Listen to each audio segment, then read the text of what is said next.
Au début de la guerre froide, les radars américains scrutant le ciel à la recherche d'éventuels bombardiers soviétiques détectèrent que quelque chose venait de pénétrer dans l'espace aérien nord-américain. Les États-Unis et le Canada se préparèrent à passer à l'action, bien qu'on ne sache pas exactement quelle action, puisque tous ces documents sont confidentiels. Mais ce que l'on sait, c'est qu'avant que des mesures draconiennes ne soient prises, les services de renseignement militaires ont découvert que ce qu'ils avaient pris pour un bombardier soviétique était en fait une nuée de bernache du Canada. Et trouver une telle volée de volatiles n'était pas un simple coup de chance extraordinaire, car, depuis les débuts du radar en 1935, les utilisateurs de cette technologie qui cherchaient à identifier l'arrivée d'un avion, ou du mauvais temps, se sont fait berner par des oiseaux. Mais depuis, nous sommes devenus très performants pour effacer les oiseaux du radar, et au bout du compte, cela a, bizarrement, plutôt aidé les oiseaux. Ce radar anti-soviétique, comme tout radar, émettait des ondes radio, puis écoutait ce qui revenait après avoir rebondi sur un objet quelconque dans le ciel.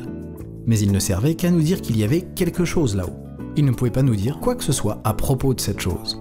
Aujourd'hui, la technologie radar a été améliorée de sorte à nous fournir beaucoup plus d'informations, et nous avons des ordinateurs capables d'analyser toutes ces données en temps réel, pour savoir de manière bien plus claire ce qu'il y a dans le ciel.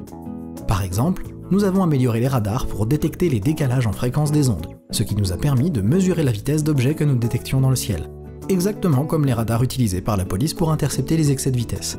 Il est donc devenu facile de faire la distinction entre des oiseaux et des avions qui volent à des centaines de kilomètres/heure. Et pour améliorer les prévisions météo, nous sommes passés des radars à simple polarisation à des radars à double polarisation, qui émettent des ondes orientées de manière verticale et horizontale en même temps. Cela nous donne bien plus de données pour évaluer l'uniformité de taille et de forme des objets célestes. Une masse de choses quasi identiques en taille et en forme, comme la pluie ou la neige, va renvoyer des ondes polarisées horizontalement et verticalement qui sont très proches en taille et presque alignées les unes aux autres. A l'opposé, moins ces choses sont uniformes, comme la grêle ou plus encore une nuée d'oiseaux battant des ailes, plus les ondes qui reviennent vont être différentes les unes des autres. Des algorithmes informatiques peuvent alors filtrer tout ce qui n'est pas assez uniforme pour être lié à la météo et l'effacer. Or, ce que rejette un scientifique peut faire le bonheur d'un autre scientifique. Les chercheurs spécialisés en ornithologie se sont rendus compte qu'ils pouvaient utiliser les données publiques des radars météo, mais en utilisant le filtrage à l'envers, pour avoir des informations inédites sur les oiseaux. Pendant des années, les écologistes n'arrivaient pas à trouver où des centaines de milliers d'hirondelles canadiennes passaient leur temps entre les périodes de reproduction. Même par un temps parfaitement clair, ils ne pouvaient pas facilement suivre ces espèces menacées à travers le pays. Et c'est compliqué de préserver l'habitat naturel d'une espèce quand on ne sait pas où cet habitat se trouve. Maintenant, avec des radars dernier cri et les techniques de filtrage, les écologistes peuvent suivre les hirondelles à la trace sur presque tous leurs déplacements migratoires, malgré le mauvais temps et les nombreuses pauses migratoires. Tout ce qu'ils ont à faire est de chercher les merveilleux signaux en train d'éclore de manière concentrique à chaque fois que les hirondelles quittent leur site de repos, et de suivre leur signature radar. Ainsi, grâce aux radars modernes, suivre des hirondelles en vol n'est plus un rêve illusoire. Nature Canada, qui parraine la production de cette vidéo, a utilisé cette même technologie radar pour identifier les lieux où les hirondelles menacées vont potentiellement établir leur site de repos nocturne autour des Grands Lacs en Ontario.